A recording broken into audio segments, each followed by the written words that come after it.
एक महत्त्वाची बातमी, नीट पेपर फुटी प्रकरणी आता आरसीसीचे संचालक शिवराज मोटेगावकर याला सीबीआय कडून अटक करण्यात आली आहे। मोटेगावकरच्या नांदेडमधील शाखेसमोर पोलीस बंदोबस्त आता वाढवलाय।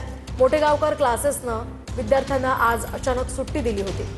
या पार्श्वभूमीवर सध्या आपण पाहतोय हा पोलीस बंदोबस्त वाढवण्यात आला।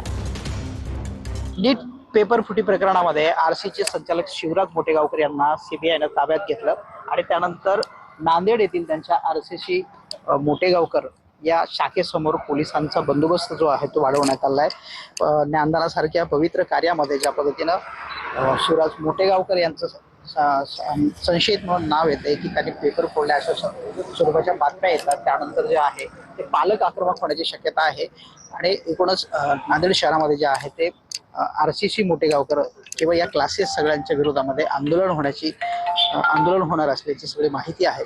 त्यामुळे पोलीस जे आहेत ते ठिकठिकाणी बंदोबस्त लावताना पाहायला मिळतात। व्हिडिओ जर्नलिस्ट गणेशसह गजानन देशमुख, TV9 मराठी।